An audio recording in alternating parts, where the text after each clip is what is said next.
Early on the morning of Good Friday, April 23, 1943, as I climbed to the heights behind the close Debejar farm, the sky to the east was lit up by the flash of artillery salvos. I waited impatiently for the first brief reports. When the reports confirmed that the offensive had been launched on time, I fidgeted nervously around the command post. I did not dare to leave my headquarters to go to the troops, because in Beijing was the center of our communications, and from here I could better influence the course of the battle. 2 days before this last offensive in Tunisia, I hung my map in the press camp to familiarize war correspondents with the Corps' battle plan.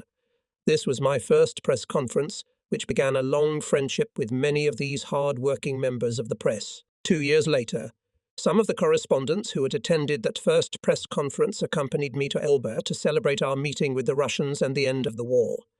During the war, many of the correspondents were better informed about upcoming actions than some of the officers on my staff. In general, the correspondents represented public opinion, and they would not have been able to cover the course of events properly if they had not been sufficiently familiar with our plans beforehand, although they were privy to many of our secrets. Not once during the entire war did any war correspondent assigned to my headquarters abuse my confidence. As the 1st Division began to advance along the northern edge of the Mers-el-kebir Valley, it was shelled by enemy artillery from heights farther north. Therefore, it was necessary to dislodge the enemy from these heights and deprive him of observation points for artillery before continuing the offensive.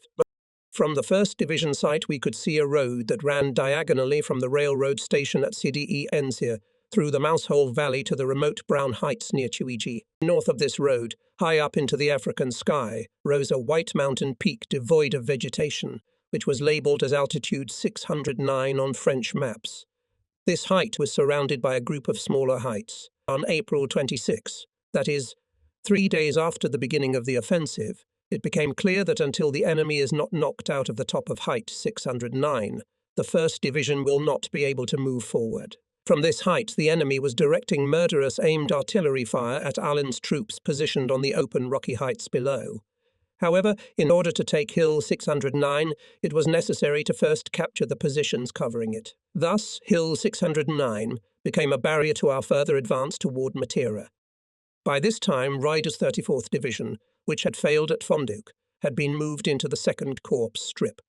Remembering my promise to Alexander, I set the division the task of capturing the height of 609.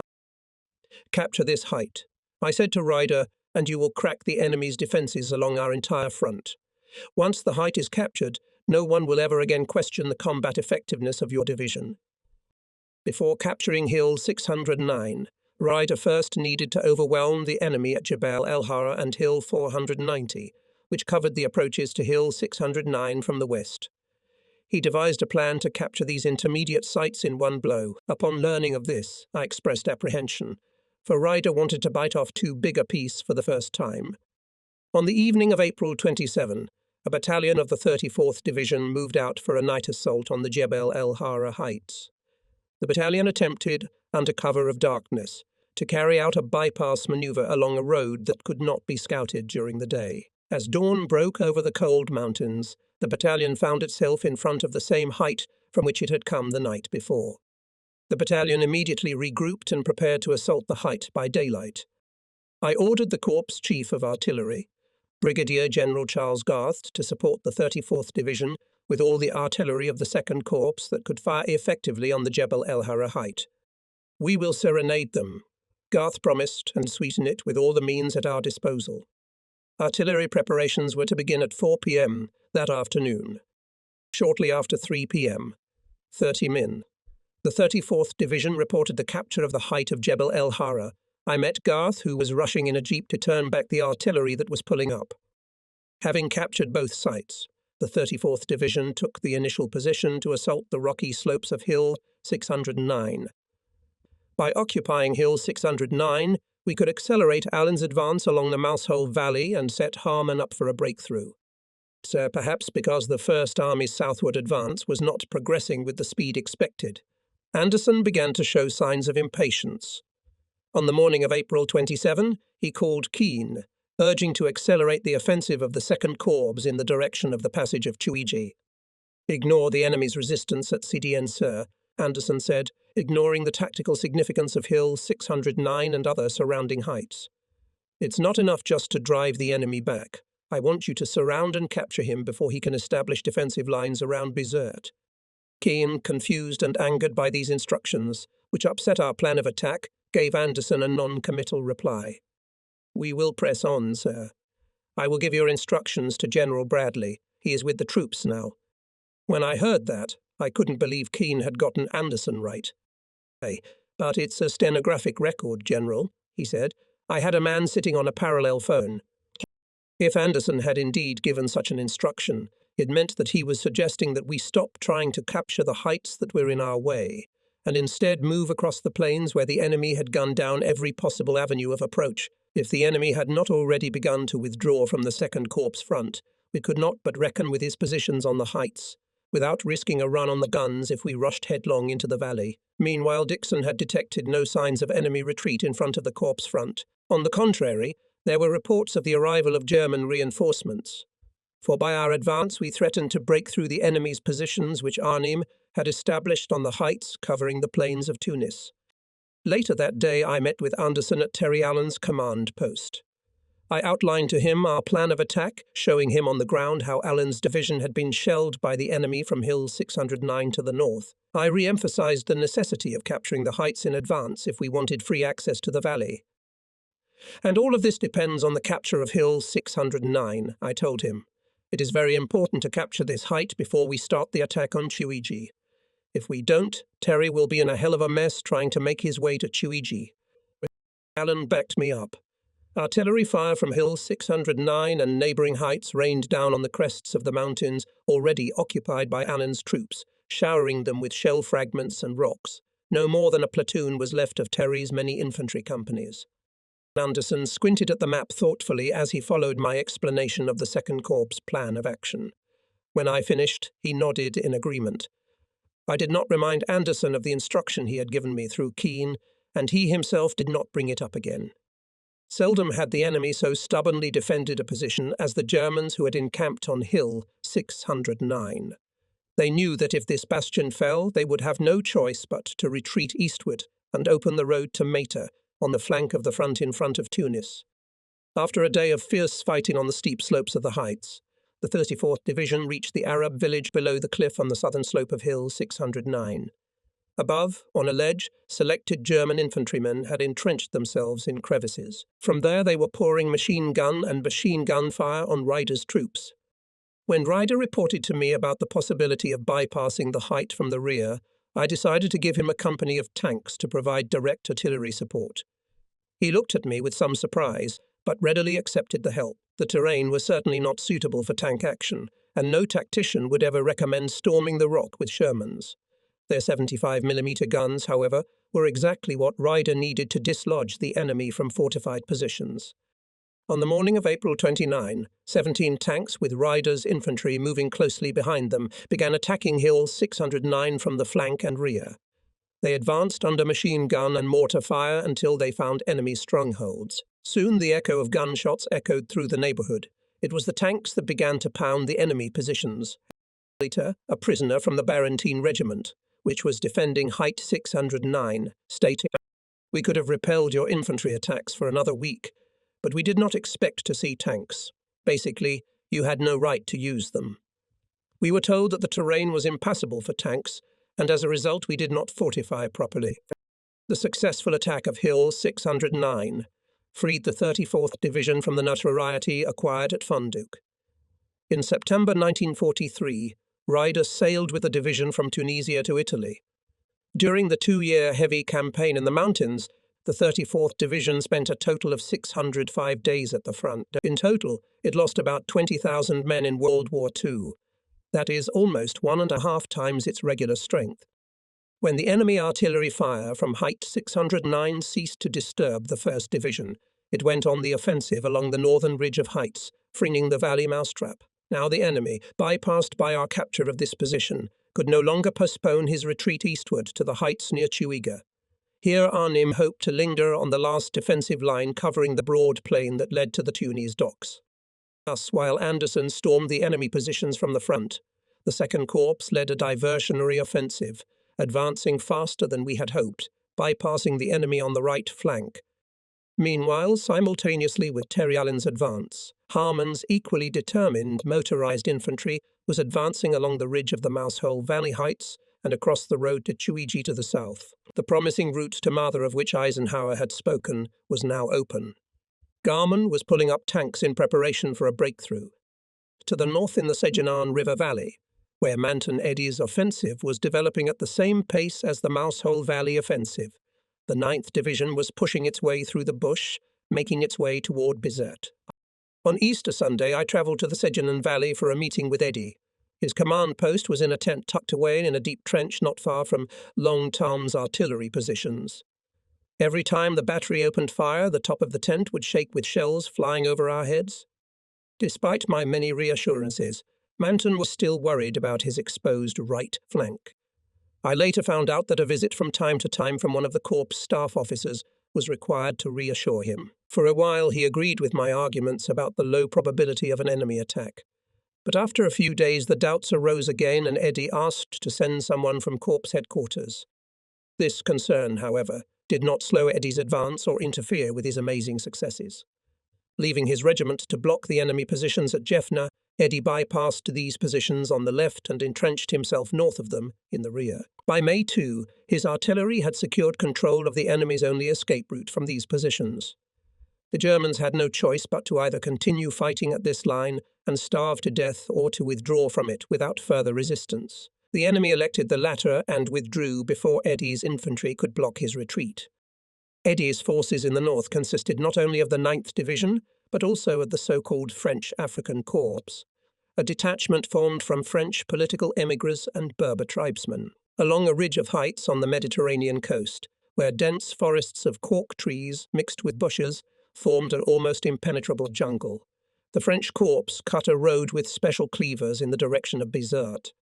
The French Corps was commanded by Colonel Magnan, who had assisted Patton in the landing in Morocco.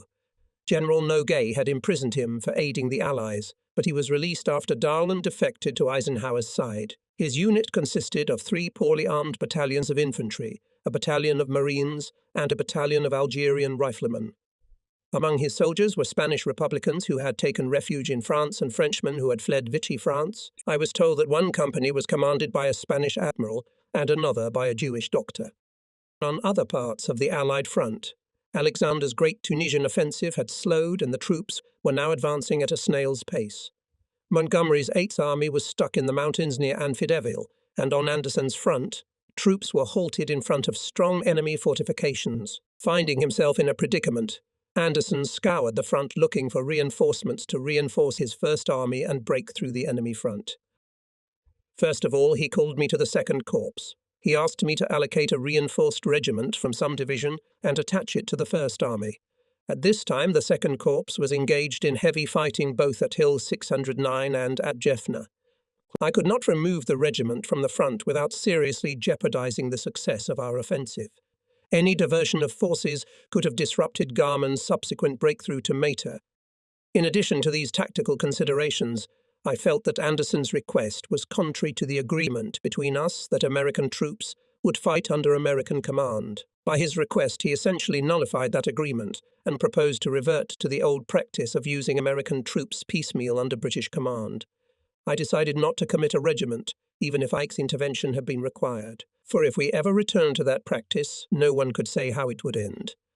Anderson doubtless suspected the reasons for my reluctance to grant his request, for he justified it by reference to the prevailing situation in his section of the front. Well, let me discuss this issue with my headquarters. I evaded a direct answer, hoping to gain time. I will call you later. Corps headquarters confirmed my fears, and I called Anderson again. We'd like to help you, I told him, but you're asking me to take a step that I can't take without Ike's own orders. Fortunately, Eisenhower was due to arrive at our command post that day. I told him of Anderson's request and my motives for refusing. Don't give up your position, Brad, Ike said. I will visit Anderson today and support you.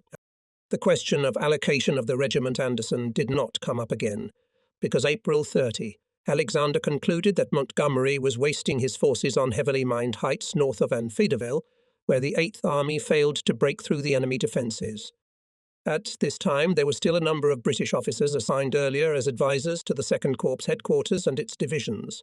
When we learned of the cessation of Montgomery's offensive in the Anfidil sector, I said in conversation with Keane, joking, "Let's send a radiogram to Monty and ask him if he would like some American officers from us as advisors to teach his desert warriors how to get through those heights." While Anderson was regrouping his troops to resume the offensive on Tunisia, the 2nd Corps was busy planning the final phase of the fighting.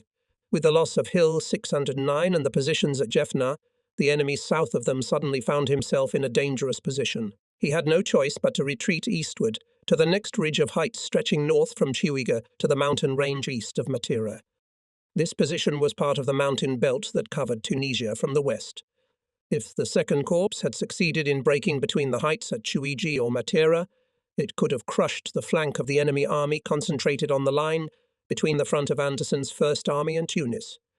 Now, after establishing control of the Valley Mousetrap, it was time to throw Harman's tanks into the breakthrough.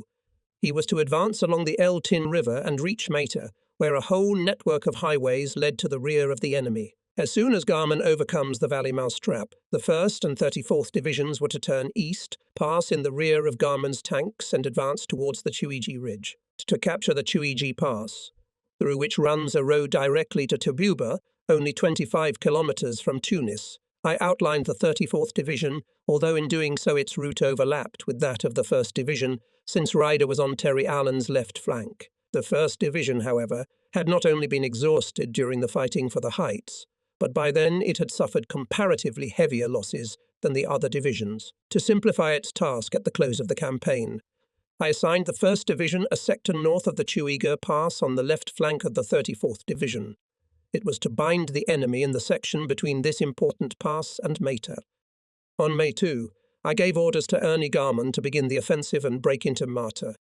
The tanks quickly passed through the valley and reached the outskirts of the town.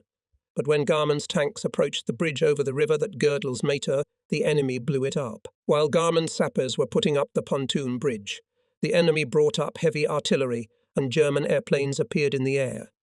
The enemy was extremely sensitive to a further Allied offensive on this vulnerable flank of his front in Tunisia. From Matera, Garman could reach deep into the rear of Arniem's army. The next day Garman broke through the city. Since the troops had by this time moved far forward from Beja, I moved the Corps command post to Sidi Ansir under the cover of Hill 609. When I returned from my trip to the troops, I found that the commandant had deployed our headquarters deep in the rear, camouflaged in a narrow gorge between two steep heights. From there was only one exit through the narrow neck of the gorge, and a few enemy bombs could have put the command post completely out of action. The commandant had a pitiful look when I summoned him to my tent. "Move the command post out of that damn gorge in the morning," I said. "Put it on the open slope of the heights toward the enemy. You've chosen a place like we're scared to death that someone won't find us. By God, I'd be ashamed if they caught us here." At dawn, the relocation of the command post began, and by 10 a.m. we were spread out on the northeast slope of the height facing Hill 609.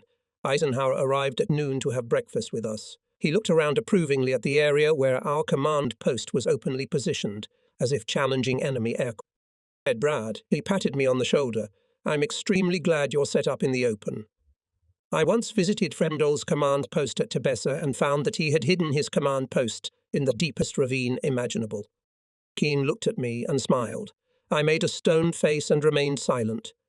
By May 4, Anderson concentrated the First Army, reinforced with reinforcements on a narrow section of the front for an offensive along the valley of the Mijirda River to Tunis. The offensive was to begin 2 infantry divisions with the task of breaking through the enemy's front in the area of about 3 kilometers. Then, in the breakthrough, was to introduce 2 armoured divisions, smashing the enemy's anti-tank defences. Tanks were to make a rapid rush to Tunisia. The beginning of this final offensive was scheduled for May 6. While Anderson finalised preparations for the offensive, I developed a plan for a deep breakthrough troops Harman for Meta with access to the rear of the enemy. If we succeeded in defeating his reserves between Bizerti and Tunis, we could seriously demoralise the Germans. Between Mata and Ferryville, 15 kilometres to the north, a belt of heavily fortified heights dominated the approaches to the enemy positions, which had to overcome Garman. Anti-tank guns on these heights covered the road. Meta, Serryville and field artillery blocked the approaches to Tunis from the south. There was no way Harman could bypass this position and leave it in his rear. To get behind enemy lines, it was necessary to break through this barrier. Going behind Mata for reconnaissance, Garman and I examined the ridge of heights and the terrain behind it. Will you be able to accomplish the task? I asked Garman, having discussed with him several options for getting behind enemy lines. Absolutely, but it will cost us a lot, he answered. How much? Ernie shrugged. I think that we will lose 50 tanks in accomplishing the task. It was more than I thought, but acting in this way, we had a chance to destroy the enemy with a few bold strikes. Go ahead, I told him. It will cost us less in the long run if we dismember the enemy quickly. A week later, Ernie told me that this battle cost him 47 tanks. During the offensive east of Matera, one column of Ernie's tanks was to advance toward the French naval arsenal at Ferryville on the shores of Lake Bizerte. From there it would turn eastward with the task of cutting the Bizerte-Tunisia road. Another column of tanks struck from Matera directly eastward to bypass the Chuiji Hills ridge of heights and break through the defensive encirclement of enemy positions near Tunis. On May 6, Anderson's First Army went on the offensive with all its forces. The area of Tunis, where the enemy was surrounded, trembled under the blows of our aircraft and artillery. All day in the air over the positions of the enemy hovered Allied fighters and bombers. Spates threw the Air Force into the most powerful tactical offensive of the entire war in the Mediterranean to clear the way for Anderson's tanks to break through on Tunisia. During the closing offensive from Mers-el-Kebir to Tunis, General Henry Arnold later wrote in a report, "We made 21 46 aircraft sorties, most of which were made by bombers, fighter bombers, and attack aircraft on a front 5.5 kilometers wide. With bombs and fire, we made our way from Mers-el-Kebir to Tunis. This air offensive was supported by the fire of 1,000 guns. Anderson's wedged-in troops soon began to pick up the pace as they passed mountainous terrain and rushed across the plains toward Tunis, with the enemy's front cracking at all seams and almost on the verge of collapse.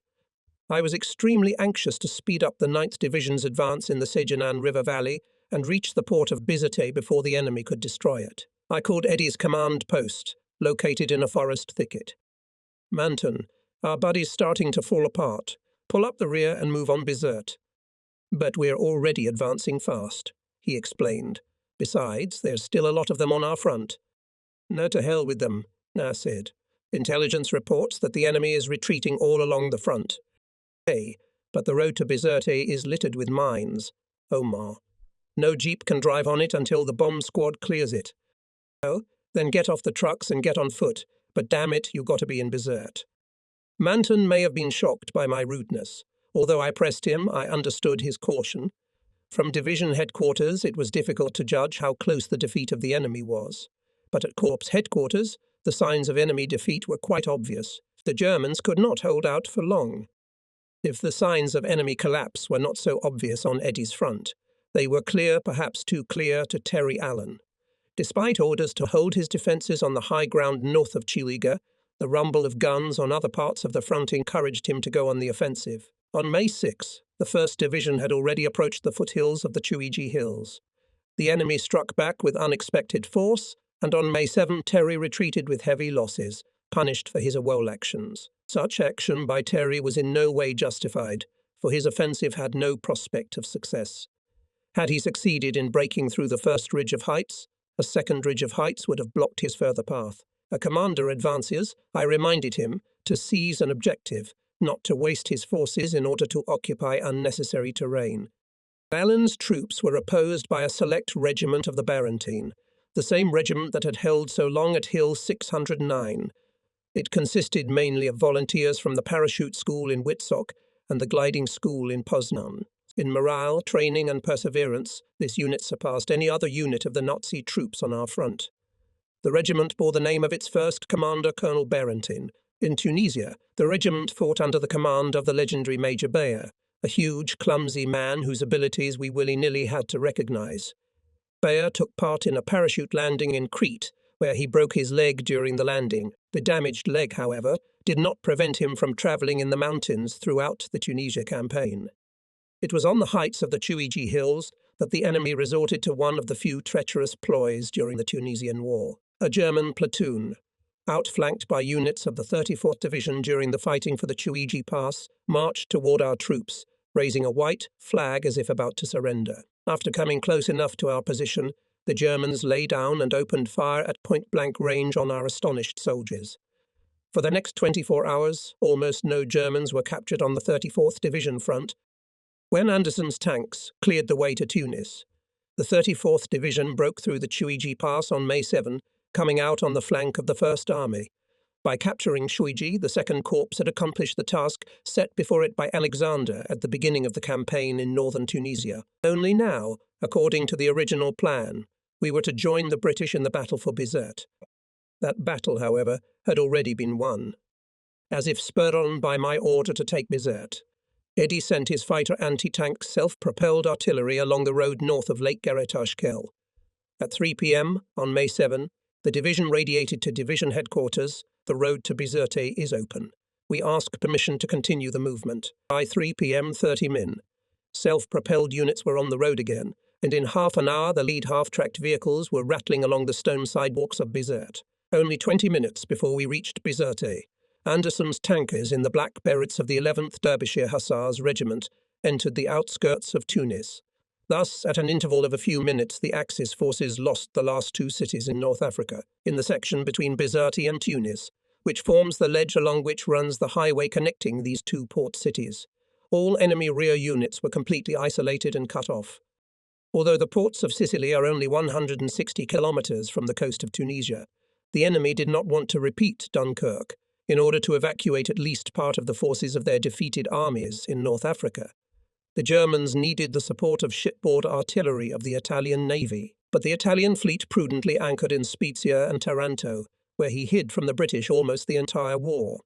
The British fleet, intent on destroying the Axis forces during the evacuation, rushed from a dozen Mediterranean ports toward this corner of Tunisia, remembering the bitter ogie of Norway, Dunkirk, Greece and Crete. The British called this naval operation Retaliation. On May 8, the day after the fall of Bizerte and Tunis, Admiral Cunningham radioed the following order to the fleet: sink, burn and destroy. Do not let anyone through. But due to the enemy's reluctance to get involved in a naval battle in the implementation of Operation Retaliation, the British managed to sink or capture only 2 merchant ships and 3 small cargo ships, a barge, a fishing schooner, several boats and rubber skiffs. Only 704 fugitives were caught in the Mediterranean Sea.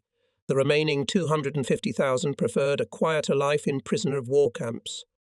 By May 8, the enemy command was completely paralyzed.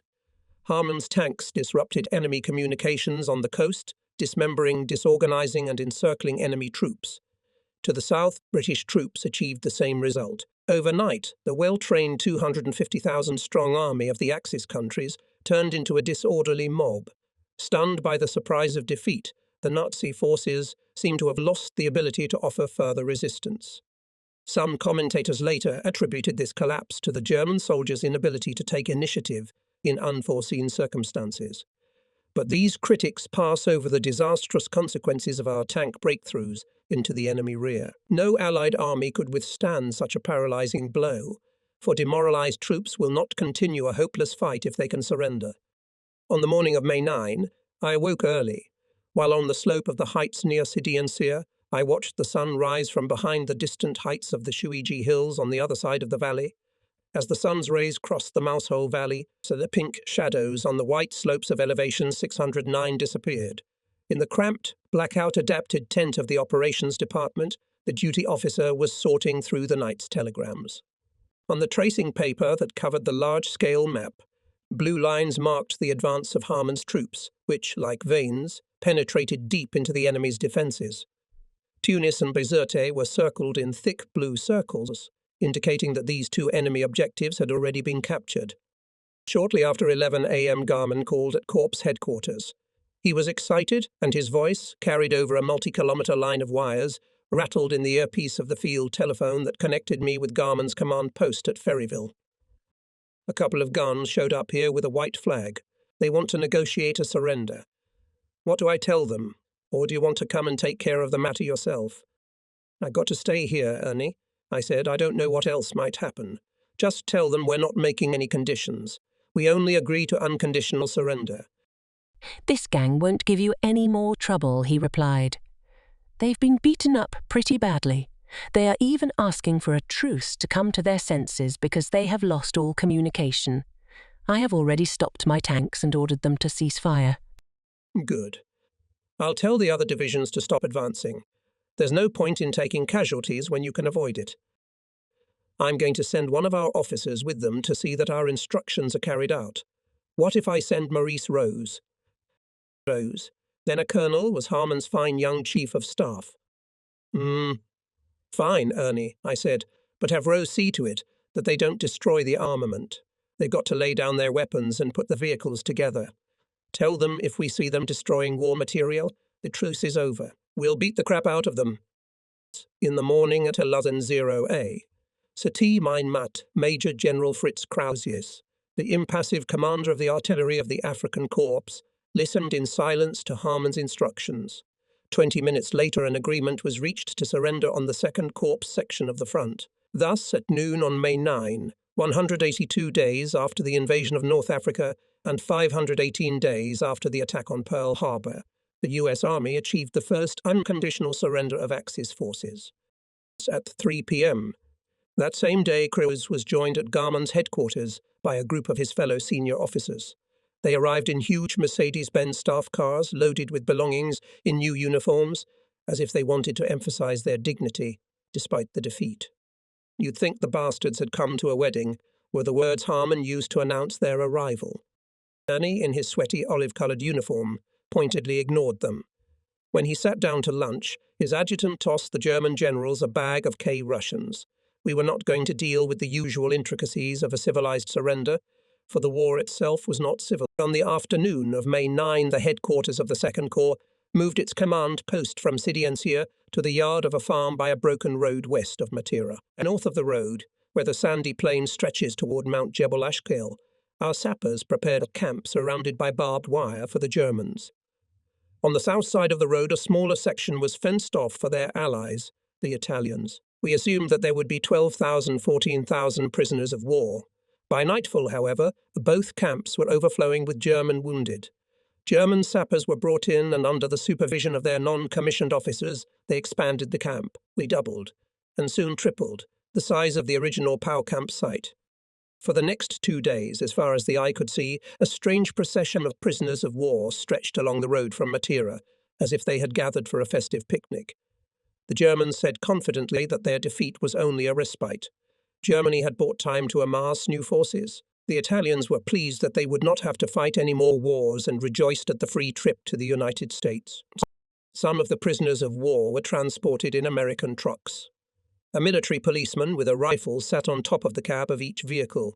Other POWs arrived in huge sand-coloured German military trucks with a picture of a palm tree, the emblem of the African. Some rode on bicycles, peasant carts, motorcycles, gun carriages, even donkeys, and all, satisfied, rushed toward the camp. By the time the flow stopped, we counted 40,000 prisoners. No other event during the war gave me such a thrill as the sight of this procession of prisoners of war. Until now, we considered ourselves lucky if we managed to capture even a dozen Germans. Soon a festive mood prevailed in the Italian camp. The prisoners squatted around the fires and sang to the accompaniment of accordions brought with them. The opposite was observed with the Germans. These were busy setting up camp. Non-commissioned officers gave orders, and soon blocks of camouflaged tents grew in the desert. Soldiers were organized into companies, latrines were dug, kitchens were set aside, and a rationed supply of water from Lister-type containers was established. German intendants brought tons of food to the camp. Soldiers pulled from sacks loaves of black rye bread wrapped in staniol, circles of Dutch cheese, and tins of Danish butter. Unlike the canned butter shipped to our troops from the United States and nicknamed No. One margarine, the Danish butter tasted extremely similar to regular butter. We immediately requisitioned large quantities of this butter. We refused, however, English canned meat, which had been captured by the Germans a year or two before and was now back in Allied hands. It was almost dark when, on the evening of May 9, the German generals arrived at Dixon's tent for questioning. They arrived in their own staff cars, surrounded by drivers, orderlies, and adjutants. Dixon asked me if I would like to see them. I declined and stayed in my tent. I wrote a letter to my wife, informing her that I had been appointed Corps Commander. The next day, Hansen turned the prisoners of war over to the custody of the First Army, behind the valley where Jebel Ashkel mountain rose lonely. Despite the surrender of the Germans, continued to fight troops of the division Hermann Göring. They were surrounded in a bushy fortress in close proximity to a prisoner of war camp on the Mater Bizerta road. Garman launched an assault on this position on May 4. His reconnaissance battalion captured the western part of the German position, taking 80 prisoners. In the eastern section of the position, a stronger group of Germans entrenched and prepared for a siege. To waste no time, Harman left the barrier at the heights and continued the advance on Ferryville. On the morning of May 11, 2 days after Krause's surrender, I ordered Dixon to see to it that the Germans on Mount Jebel Ashkel accepted our terms and ceased resistance. He had the commander of the 5th Panzer Army, General Gustav von Weest, write a note to Captain Brandenburg at the Hermann Göring Division. The 5th Panzer Army has laid down its arms. You are to do the same. The message was delivered to the enemy on Mount Jebel Ashkel to white flag delegates. The American returned accompanied by a German senior lieutenant whose wounded arm hung from a bandage. The story goes that the German said to the battalion commander surrounding the mountain, "This note is from von Weest. Before executing the order, I want to make sure it is really written by him." "Send him to hell," said the battalion commander to his interpreter. All right," replied the German officer. "But before surrendering, we want to get a document from the American army, confirming that the division Hermann Göring last laid down arms on this front. Listen, friend," moaned the battalion commander. "Either you come down from the mountain now and stop fooling around, or we will carve your names on your tombstones." Down came 300 soldiers, with the division emblem Hermann Göring embroidered on their sleeves. By May 12, the number of prisoners captured by the Allies exceeded 250,000, more than half of them were Germans. Army General Giovanni Messi, the nominal commander of the Axis powers, who ordered the surrender of Italian units, and General von Arnim, who replaced Rommel as commander of the German forces. In order to learn the proper lessons from the campaign in Tunisia, I invited to the headquarters of the 2nd Corps division commanders and officers of their staffs for a review of the fighting. General Clark had sent representatives from his 5th Army in Morocco. Patton's staff officers arrived by airplane from the new command post near Oran.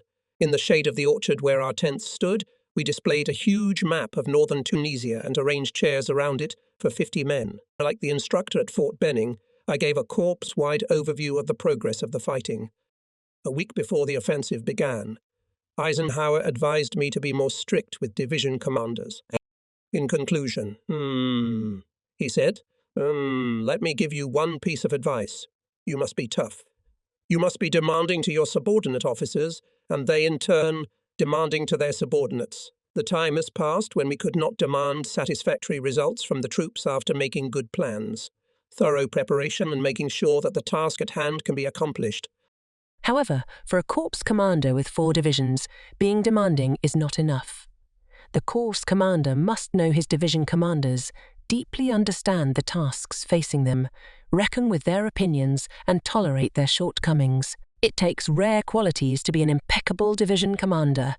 Success is achieved by the right combination of common sense, self-confidence, ability to command, and courage.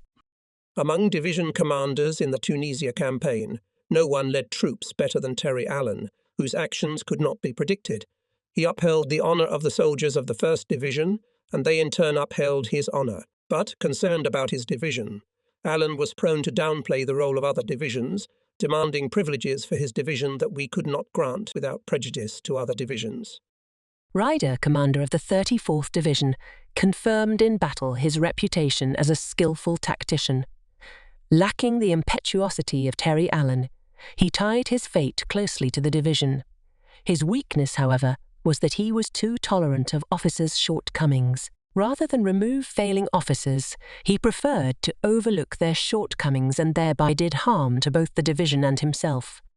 The profane and temperamental Harman brought to the corps a rare combination of sound tactical judgment and courage, qualities that are essential for a major commander. He was characterized by greater perseverance than other division commanders in North Africa. In Europe, he became the most distinguished tank commander. However, like all tankers, Ernie was inextricably linked in body and soul to the Shermans, and therefore sometimes did not properly utilize the infantry. Of all these division commanders, however, none was more balanced and none was as easy to work with as Manton Eddy. He had a knack for combat operations such as Jeffneys. Although he was not one of the timid ones, he was not particularly bold either. Manton liked to carefully calculate his actions in advance. May 13. Eisenhower called me from Algeria. "Are you ready to work together with George?" he asked, referring to the planning of the landing in Sicily. "At any time." I replied. "When should I report? And what about the prisoners?" "I will leave part of the headquarters here to organize their shipment. We have already started it." Once again we rolled up the tents of the Second Corps, but this time we were heading west along the long coast of Africa almost to Oran. Beyond the blue waters of the Mediterranean Sea, northward from the Pyrenees to Greece, stretched a coast occupied by the enemy. Only 57 days remained before the invasion of Sicily was to begin. Our old sedan deteriorated for the third time. The driver got out of the car and lifted the rusted hood. We stood on the side of the road. A long convoy of trucks carrying prisoners of war passed us, the dust blinding our eyes. The Germans waved at us. To return triumphant to Algiers from Tunisia. We went in a closed car instead of a jeep, thinking it would be more comfortable. Now, after 3 breakdowns in 3 hours, we were ready to ask to be given a ride with the prisoners of war. We left Matera early in the morning on May 13, but when we arrived in Constantine, it was already dark. We ate fried fish, drank black coffee, and spent the night in the eastern section of the base section of the communications zone. I didn't want to lose another day in the car, so I called Tuispaiatsu at Air Force headquarters. "Call me when you need an airplane," he said. "I'll send a C-47. I was angry with myself for not thinking to ask for an airplane before leaving Matera. We didn't have much free time left. After all, the invasion of Sicily was starting in 7 weeks. At Maison Blanche airfield near Algiers, the mud had dried up. The growing power of the Allies in the North African theatre was striking.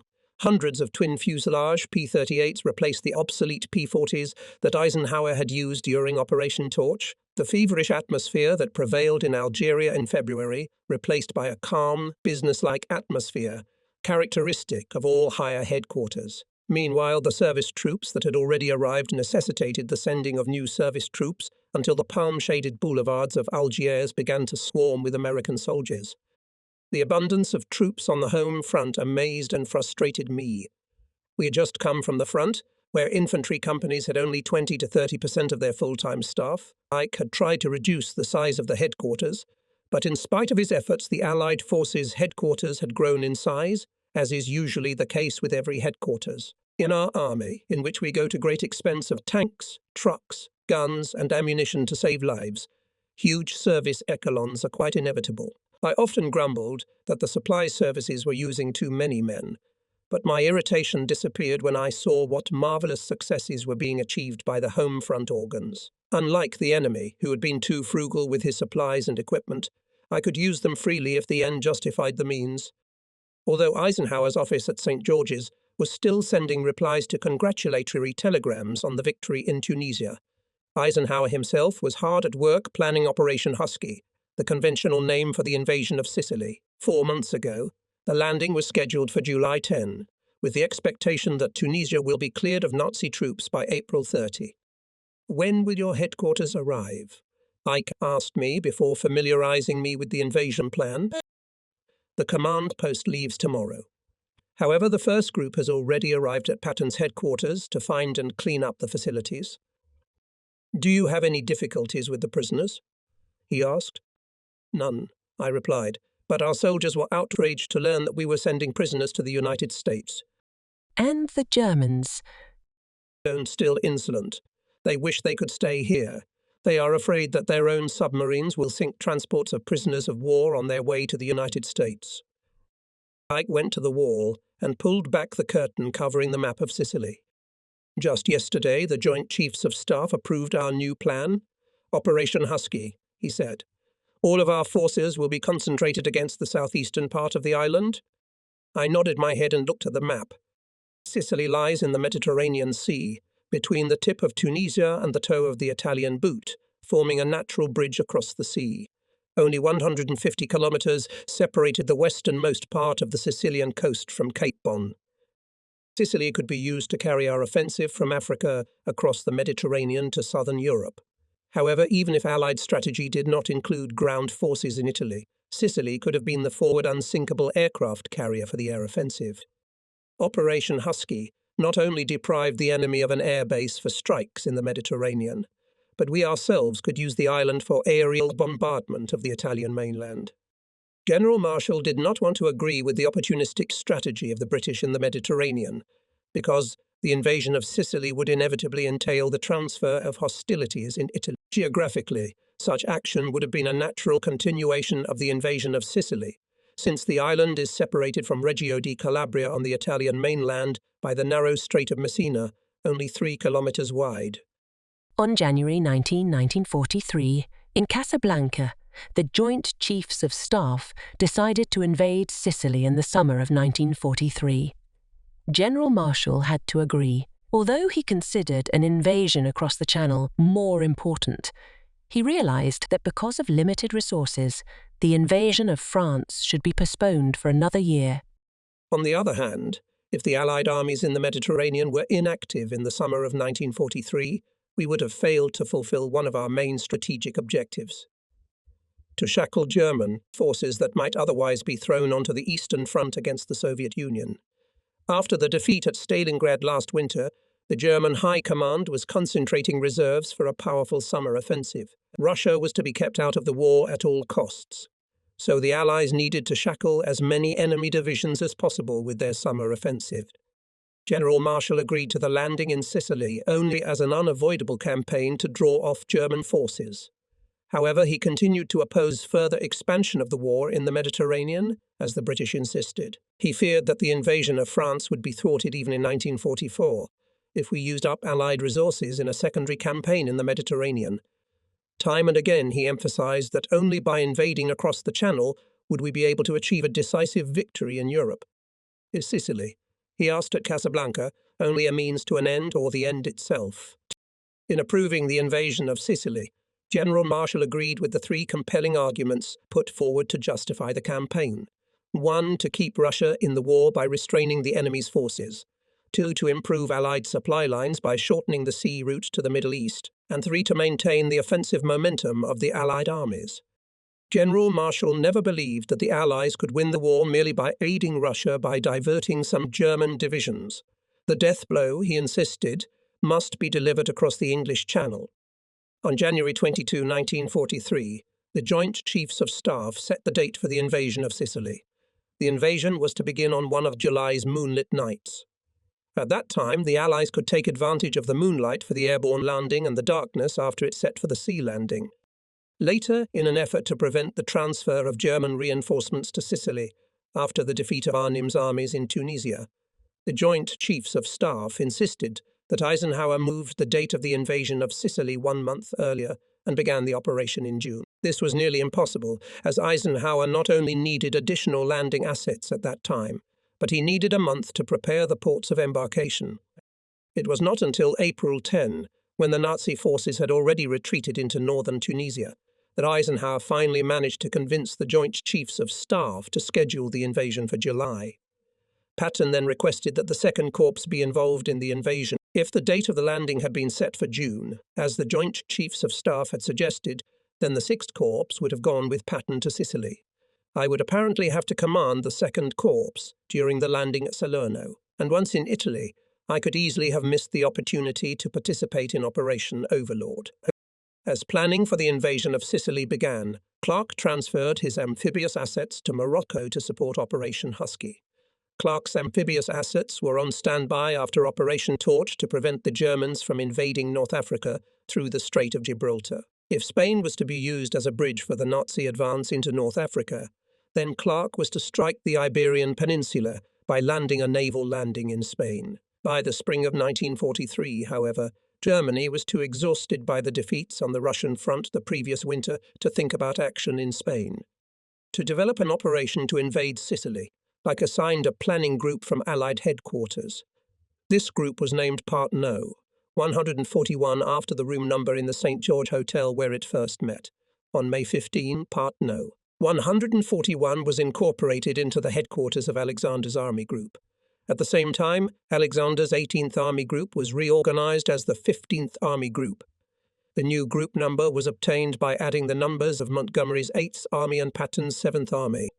To confuse the enemy and mislead the forces of the invasion, the headquarters of Patton's army in the seaside town of Mostaganem continued to be called the headquarters of the 1st Armoured Reinforced Corps. It was not until troops were dispatched from Oran that the 1st Armoured Corps became known as the 7th Army. Patton later celebrated the corps' transformation into an army by issuing a memorable order to the troops that began, born at sea and baptized in blood, crowned with victories in battles for reasons of secrecy in preparation for the invasion of Sicily. Even Montgomery's army temporarily ceased to be called the 8th Army and became known as the 12th British Army. For 2 days, while Dixon, Wilson and Colonel Robert A. Hewitt, Chief of Operations at 2nd Corps Headquarters, conferred with the individuals who held the appropriate positions in Unit 141, Keane and I studied with Eisenhower and his staff the plan for Operation Husky. The plan called for a simultaneous landing of the British and American armies. Montgomery, with 5 divisions, landed in the area from the southern tip of Sicily to Syracuse on the east coast, Patton with 4 divisions in the Gulf of Dezoar on the south coast, shaped like a crescent. The stretch of sandy coast where Patton landed stretched for 115 kilometers, of which 80 kilometers were allocated for the landing of the 2nd Corps. "We will stretch very much," I said, knowing that in the first echelon of the 2nd Corps landed only 2 divisions. On the left flank, Terry Allen's 1st Division was to capture Jelu. On the right flank, the 45th Division was landing on the 25-kilometer coast. Our first targets for the landing were the airfields at Comiso, Biscari, and Olivo. All 3 airfields were to be captured on the 3rd day after the landing. After specifying the landing points, we were faced with the task of how to place troops, transportation and cargo in the ships assigned to us. Patton received tonnage for 80,000 men, of whom 45,000 were to land on the site of the 2nd Corps, 27,000 men under the command of Major General Lucien Truscott, on the left of Jela, and 8,000 men remained on the ships as a mobile reserve. With the 2nd Corps, 4,800 vehicles were moved.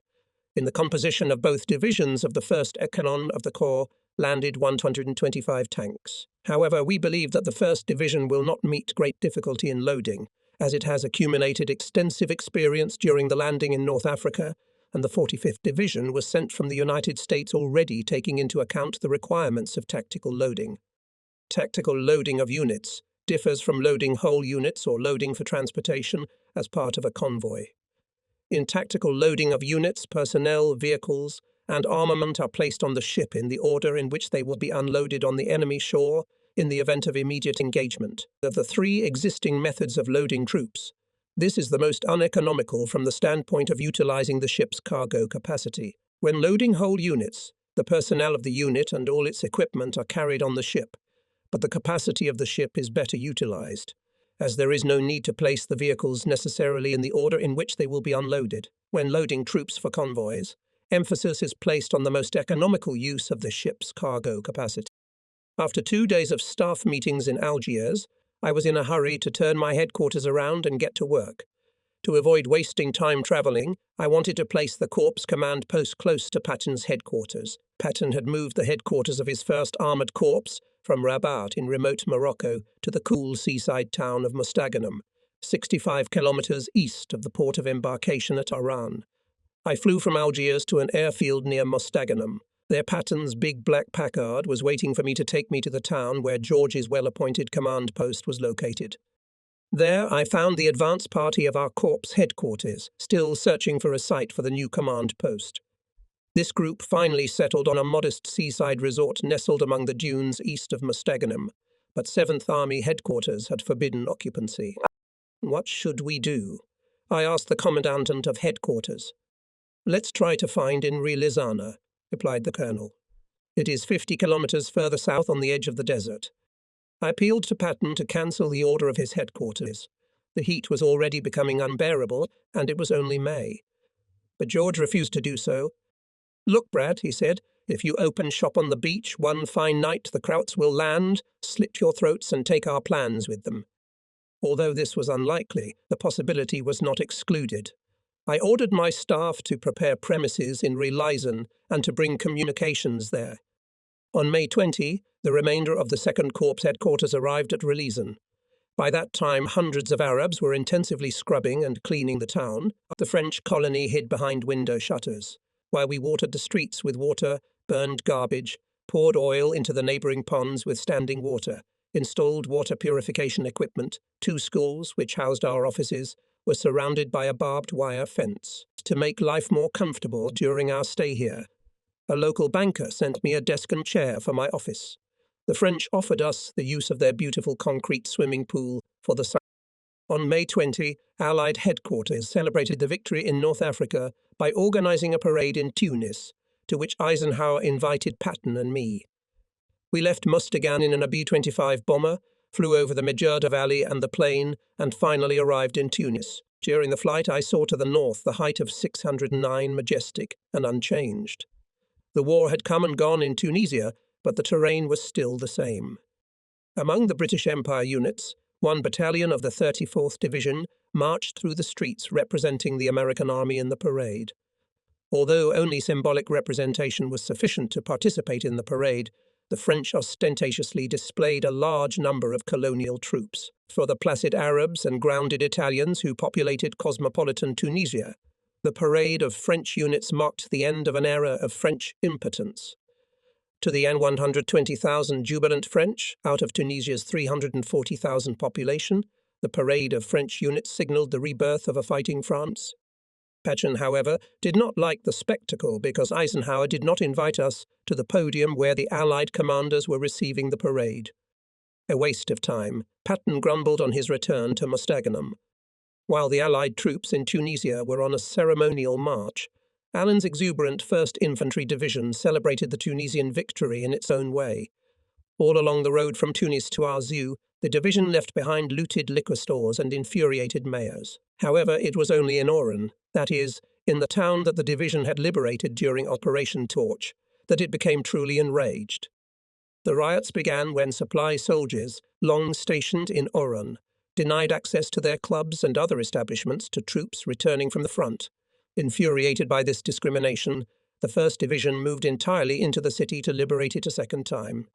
Since the interval between the Tunisian and Sicilian campaigns was short, we rejected the suggestion that the personnel of the 2nd Corps be issued the khaki-coloured summer uniforms worn by the service troops. Not only was this uniform impractical in the field, but the change to it would have unduly burdened our rear. Moreover, the subsequent change from khaki to woolen uniforms would have revealed to the enemy our intentions to invade Sicily.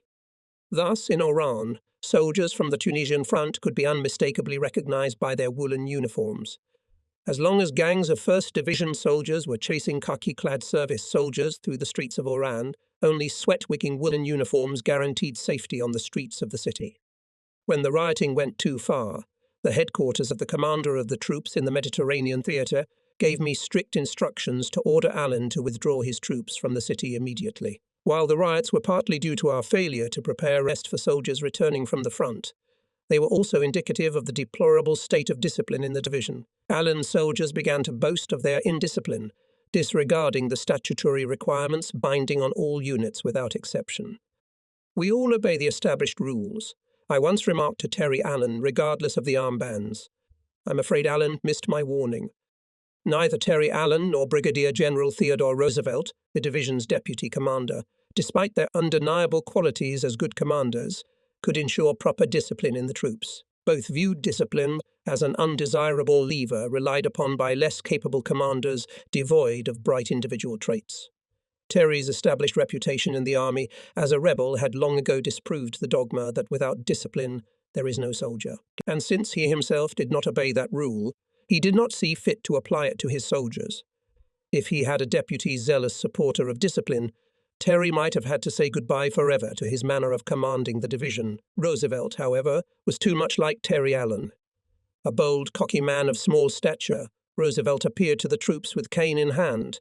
His personal charm helped maintain order in the division. His cheerful, husky voice had a calming effect on the soldiers in every Tunisian ravine where his riflemen fought the Germans.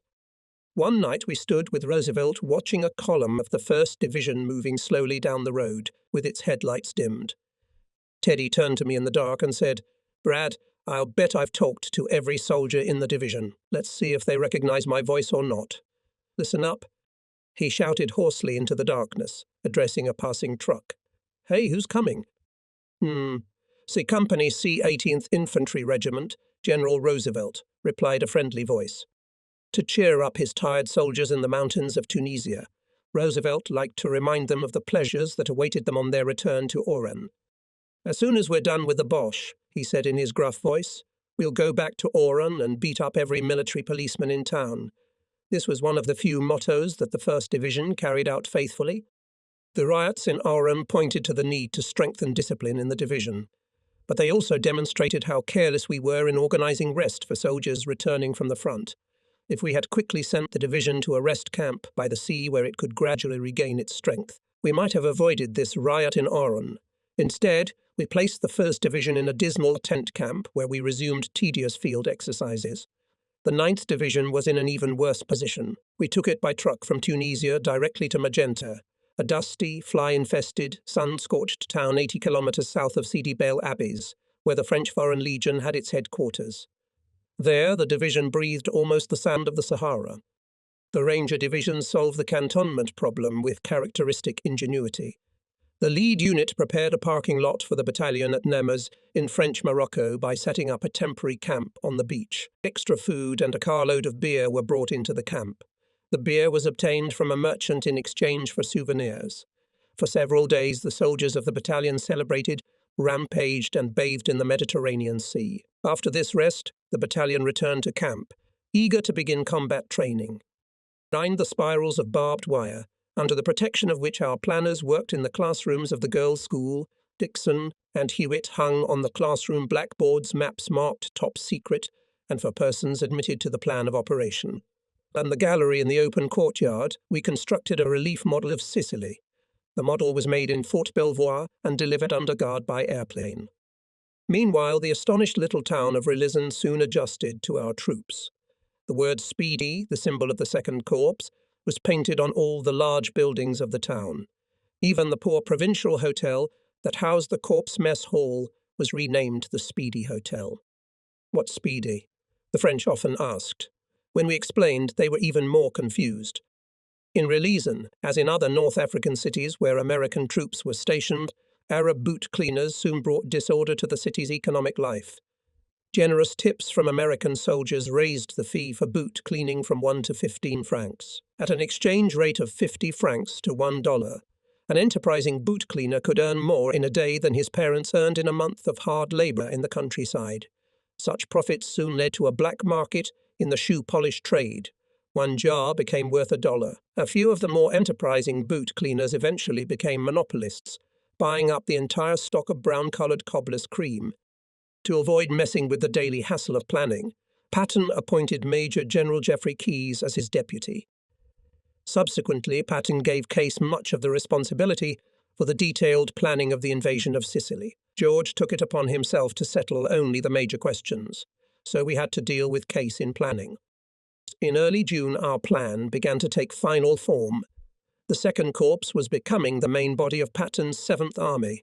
The Corps was simultaneously landing 3 landings in Jela Bay on a 32-kilometre stretch of sand dune-covered coastline. 2 battalions of Rangers landed directly at the port of Jela, while the 1st Division landed east of that village.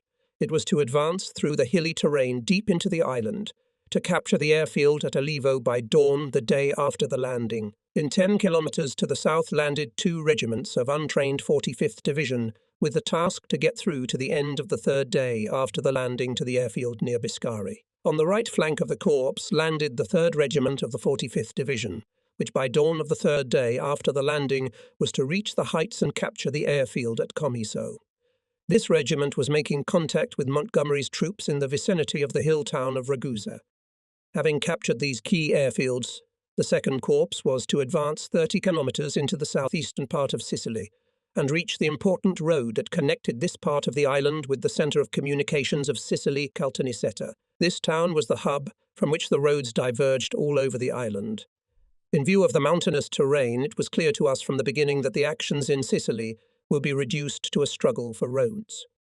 The shortest route to Messina from the southeastern part of the island, where the landing took place, began at the coast, allocated to Montgomery, and passed through Syracuse along the eastern coastal road. 30 kilometers north of Syracuse, hilly terrain was replaced by malarial swamps.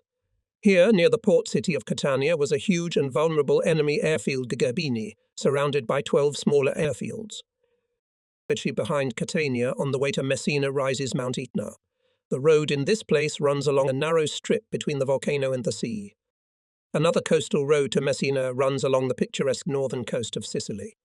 But to reach this road, it was necessary for us, first of all, to break through the whole island with fighting. This was no less difficult a route, along which the mountain tops were lined with ancient towns that dominated the roads in the valleys. On landing, the Second Corps was divided into landing groups. The 1st Division and Rangers battalions were included in the first landing group, while the 45th Division made up the second group. Truscott's troops landed on our left, which included the 3rd Division and one of the combat commands of the 2nd Armoured Division. Fortunately, the 2nd Corps was spared the worries of airborne ejection. The throwing out of airborne troops was entrusted to the commanders of the armies, that is, to Patton in the American sector and to Montgomery in the British sector. We had only to indicate the place where the paratroopers were to be dropped. At our disposal for the ejection of 4 infantry battalions and a division of pack howitzers is allocated 220 twin-engine transport aircraft C-47. Where would you like to drop the airborne troops? Patton asked me. On the hills behind Gela, where he could cover the coast from counterattacks of the enemy, concentrated reserves in the interior of the island. I replied. The airborne landing would be ejected at midnight, about 3 hours before the marine landing. The intelligence department reported that the battle group of the division Hermann Göring is near Caltagirone, only 30 kilometers north of the landing site Terry. If this group counterattacked before Allen's artillery was landed, it could cause us great trouble. I was therefore anxious to occupy the heights deep along the coast where Allen's troops would land and use them as a defensive line against a possible enemy counterattack, where there were heights on the coast. The landing site would always be threatened until the heights were occupied by airborne troops to cover the landing site from enemy-aimed fire. In addition to the 220 P-47s allocated to Patton, the Air Command promised to provide Montgomery with 137 airplanes to move an infantry brigade by gliders to Syracuse to expedite the capture of that port. In the classroom where Monk Dixon worked, the location of enemy defences was drawn on working maps with conventional red signs. Each such sign denoted an enemy division, the presence and location of which were revealed through the study and meticulous evaluation of thousands of fragmentary information received from various sources. From agents, from the protocols of interrogation of prisoners of war, from radio transmissions, letters, photos, newspapers, and many other very common sources for which intelligence hunts. The 2 German divisions that we knew were in Sicily were targeted just in the invasion area. Fortunately, both divisions were short on tanks. We had assumed that the Germans had only 85 tanks. The coast of Sicily, totaling 800 kilometers, was defended by 6 Italian territorial divisions. These divisions were understaffed and poorly equipped. The soldiers were lazy from idleness on the coast. All this ersatz, said Dixon, poke a stick in the belly, and they sprinkle sawdust. More combat-ready were 4 Italian field divisions in reserve in the mountains. 1 was stationed in the southeastern part of the island, 2 were in the western part of the island, and another in the centre. Intelligence Department, Patton estimated the number of the Italian garrison in Sicily in 200,000 people. When things get tight, predicted Dixon, the boss will not be ceremonious with the Italians. Dixon meant that the Germans would push their Italian ally into a hole to save their troops. It happened exactly as Dixon said. What we feared most was the threat from German air power. Our army, concentrated in a small area of the coast, could suffer heavy losses if the enemy aviation broke through in large forces. The fleet at the roadstead also presented a tempting target for Göring's aviation. Only after the invasion did I realize that our fears were unfounded. During May and June, Allied aviation inflicted serious losses on enemy air forces in the Mediterranean. The air offensive began with the destruction of island strongholds off the coast of Sicily by Spatz's aircraft. Halfway between Tunisia and Sicily, in a narrow neck of the Mediterranean Sea, rises devoid of vegetation volcanic rock. The island of Pantelleria. On this island was an airfield with underground hangars, accommodating 80 fighters. The island's garrison consisted of 10,000 poorly equipped second-rate troops. Despite the fact that Pantelleria is located just in the middle of sea communications in the Mediterranean Sea, the island could have been bypassed during the invasion of Sicily if the Allies did not need additional air bases located within range of fighters to provide air cover for the landing in Sicily. Only long-range P-38 fighters could operate over the southeastern coast of Sicily, based at airfields in Tunisia. Meanwhile, Malta's capabilities were limited. Pantelleria was thus a convenient base for 80 additional fighters to operate over the coast of Sicily. Moreover, until Eisenhower suppressed the enemy at Pantelleria and 3 small neighbouring islets to the south, the Allies feared that their convoys would be spotted as they moved towards Sicily. As long as Axis troops held these outposts, we could not count on ensuring the surprise of Operation Husky. At the same time, a strike on Pantelleria could reveal to the enemy our future plans. If for the capture of these outposts had to allocate a large force, then under the strain of landing facilities invasion of Sicily could be delayed. In the end, Eisenhower decided that the dire need for bases, for fighter aircraft, forced the capture of Pantelleria. Since the rocky shores of the island steeply steepen to the sea, and there are few areas suitable for landing troops, Eisenhower decided to preliminarily weaken the enemy's strong airstrikes. To accomplish this task, Spates could use approximately 1,000 aircraft, including American B-17 bombers and British twin-engine Wellington bombers. The Nazi air force in the Mediterranean was estimated at 1,200 aircraft, with German planes accounting for nearly half of it. However, these forces were scattered from Sardinia to Greece, so the Allies believed that only 900 enemy aircraft could operate over Pantelleria. On May 18, medium bombers and fighter bombers launched an air offensive against Pantelleria, hitting underground hangars. Heavy bombers joined the offensive in June. In the days leading up to the landing of the naval landing on June 11, 4,844 bombs were dropped on the island. On the morning of June 11, as the British landing craft approached the island, a white flag was thrown at Semaphore Heights. The only Allied casualty was a British soldier who was bitten by a donkey. Meanwhile, instead of 19 scattered airfields in Sicily, which so worried the staff of Eisenhower's staff, engaged in planning the previous spring, by May, the number of them on the island increased to 32. However, when Sparats hit the Sicilian airfields with the full force of aviation, the Nazis moved their planes to safer airfields in the rear, up to Foggia, in the central part of the Apennine Peninsula, to deprive the enemy of the ability to transfer reinforcements through the port of Messina. Spayat subjected the port to fierce bombardment, until its capacity from 4,000 tons per day was reduced to almost zero. By the day of the landing of the sea landing in Sicily was put out of action 8 airfields. In the western part of the island remained only 2 operating airfields. By defeating enemy aircraft on the ground and forcing him to relocate his planes to rear airfields, Sparts prevented the enemy aircraft strike on the day of the landing, which we most feared. The 45th Division was still en route in a convoy from the United States for a training landing near Arzew before the invasion of Sicily, and the division headquarters had already arrived by airplane. The personnel of the headquarters had previously removed from their sleeves patches with the division's emblem, the image of a fantastic eagle. The division was commanded by Major General Troy Middleton, who before the war was Chief of Administration at Louisiana State University. During World War I, Middleton rose to fame as the youngest regimental commander in the U.S. Army. Called to active duty, he became commander of the 45th Division, which was transferred to the regular army from the National Guard. Middleton began his second brilliant military service with the campaign in Sicily. In Europe, he became a corps commander and led it from Normandy to Elba. The artillery commander of Middleton's division was Brig. General Raymond McLean. Formerly a banker in Oklahoma, he was now a soldier. Like his superior, McLean ended the war as a corps commander. On June 10, I received a telegram from Washington announcing my promotion to lieutenant general. My permanent rank was still lieutenant colonel. I was, of course, happy to be promoted, but I would willingly wait to put a 3rd star on my epaulettes if in exchange I could get at my disposal additional landing craft. Due to the lack of landing craft, the American troops landed in 3 successive echelons, with intervals of 4 days between them. During this interval, the landing craft had time to make a round trip between Sicily and the ports of embarkation in North Africa. It also meant that we had to make do for 4 days with the troops that were in the first echelon. The limited amphibious assets forced us to minimize the amount of transport we took with us in the first echelon. Of the 4,500 pieces of material unloaded on the first day of the invasion, 600 were mechanically propelled guns. Since we did not expect to advance to any considerable depth during the first 4 days of the invasion, I reduced the amount of transportation that the first echelon divisions were taking with them without much concern.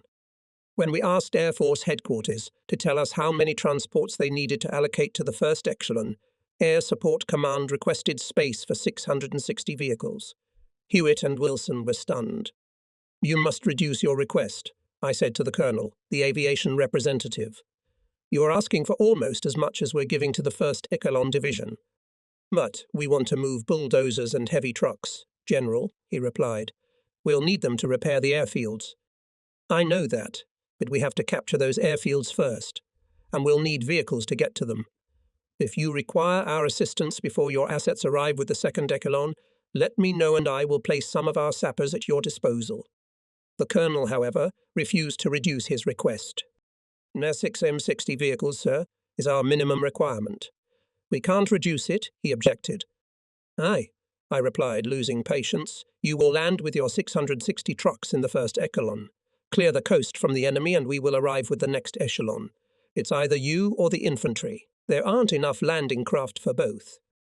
The colonel radioed his headquarters and reiterated his demands. "I'm very sorry, General," he said, "but it's either what we ask or nothing. We can't lower our request." "Oh, great, if neither of you can make a decision, I'll make it for you," I said. "You tell me, all or nothing." "Fine.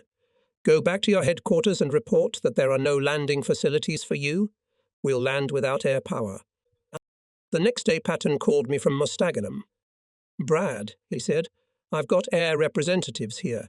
They've made a terrible fuss and complain that you can't be negotiated with.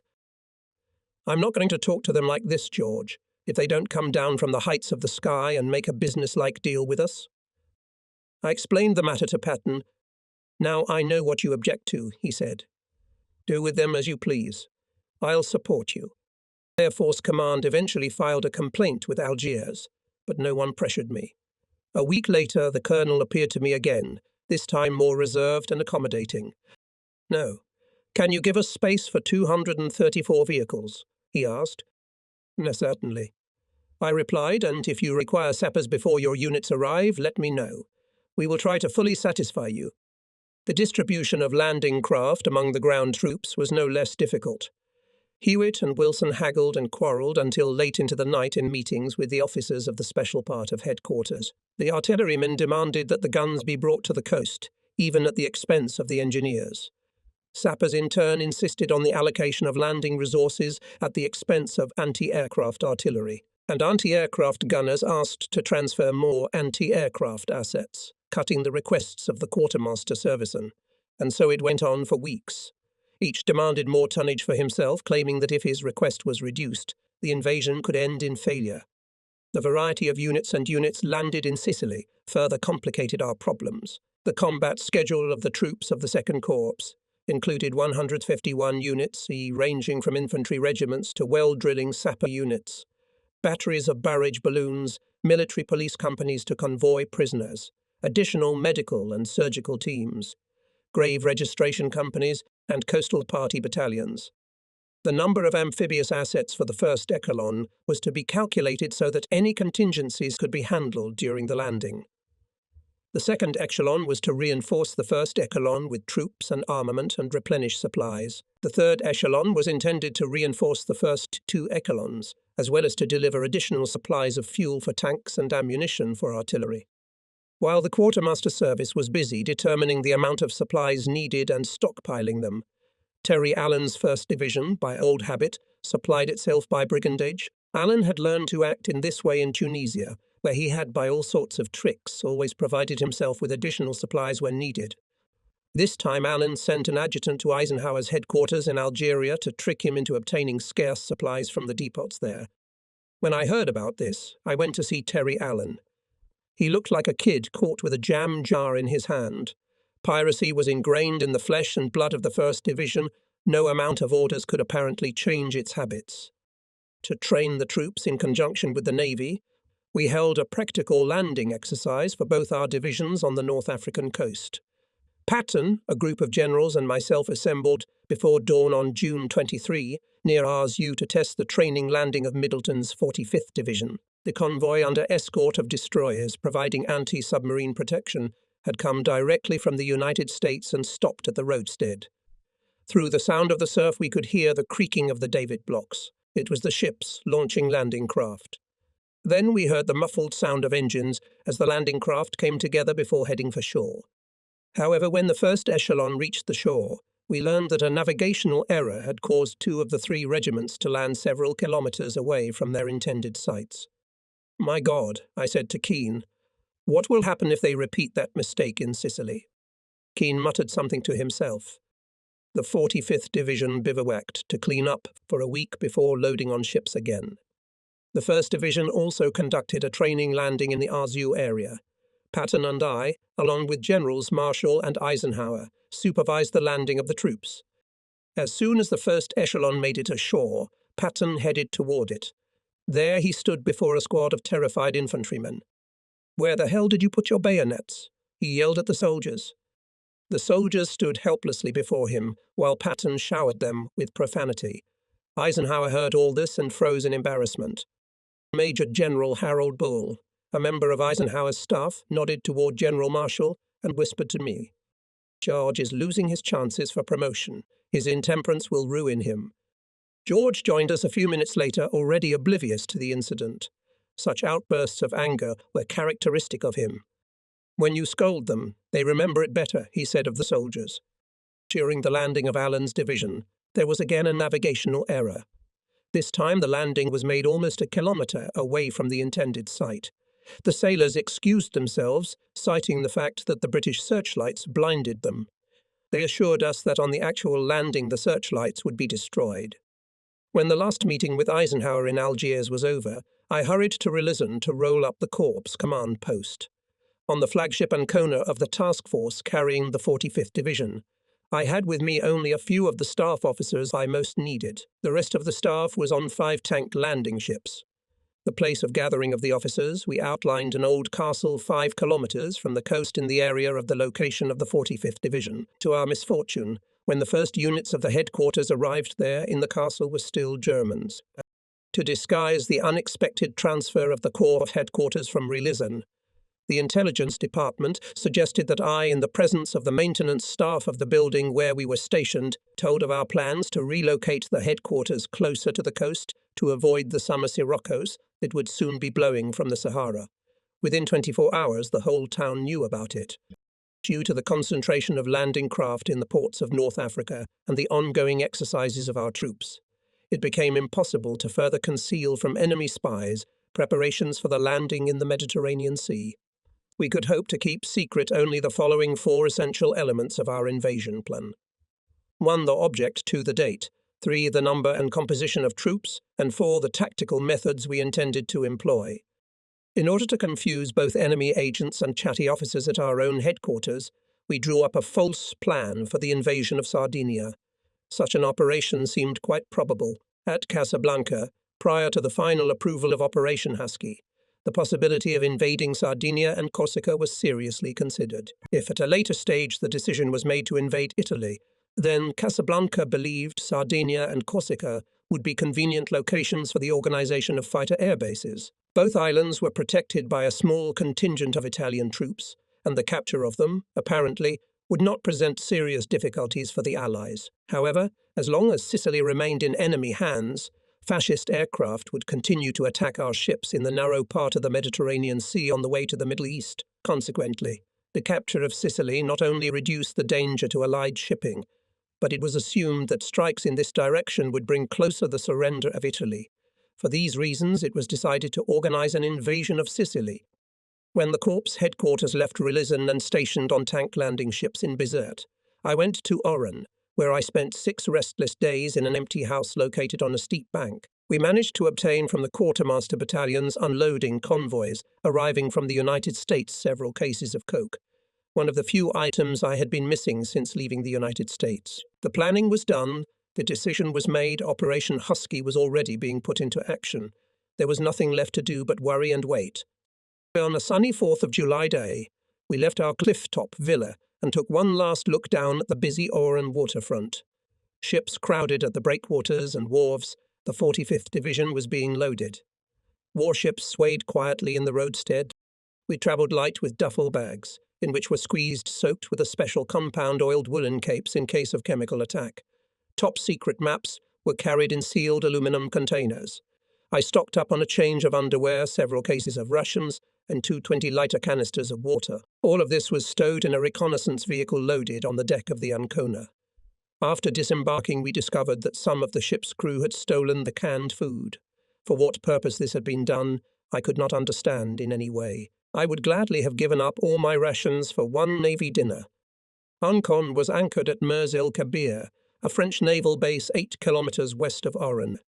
Mers-el-Kebir, which had the best anchorage on the Algerian coast, had long been notorious as a den of pirates. At the pier at the breakwater were 2 British line cruisers Nelson and Rock. Behind them stood aircraft carrier Indomitable, displacement of 23,000 tons. Of the 15 battleships of the British fleet, 6 were in the Mediterranean Sea to participate in the invasion of Sicily. Landing was mainly provided by the British fleet. The American fleet was able to allocate to participate in the operation only 6 cruisers and 8 destroyers. 3 years earlier, the British fleet had shelled the harbour of Mers-el-Kebir with artillery in a desperate attempt to prevent the French warships there from falling into German hands. After the surrender in June 1940, the British appealed in vain to the French authorities in North Africa to continue resistance. The local colonial administration pledged its allegiance to Patain. With the Germans defeating the French land forces in France, Darlan moved his fleet to safe ports in North Africa. The British, in the circumstances, could not allow the transfer of the fleet to the Germans, and so on July 3, 1940, the British fleet appeared in front of the harbour of Mers-el-Kebir, pointing their guns at the ships. The British demanded that the commander of the French fleet, Admiral Jansol, either join them in the fight against the Axis countries or take the fleet to ports where it could be disarmed. Jansol responded by refusing. The British Navy then opened fire. More than 1,000 French sailors were killed that day at Mers-el-Kebir. 3 years of atrocities during the German occupation of France helped settle French resentment over the British shelling of their fleet. However, in Mers-el-Kebir, across the Mediterranean and far from German-occupied France, the English flag still infuriated the French. We found the Ancon moored at a breakwater off the side of the Indomitable. Formerly a luxury liner plying the Pan-American line, the Ancon was now a flagship. Radar antennas turned on the tops of the masts, gleaming in the sun like huge reflectors. Rear Admiral Alan Kirk, commander of the formation of ships, carrying the 1st Echelon of Middleton's division, greeted me at the gangway entrance. I boarded and was escorted to a comfortable cabin in the middle of the ship. A few minutes later, Kirk came to me. "Now, General," he said, "you may order anything you like. As long as you are aboard ship, you are a guest." "Anything?" I asked, smiling. "Everything," he replied. I ordered a whole dish of ice cream,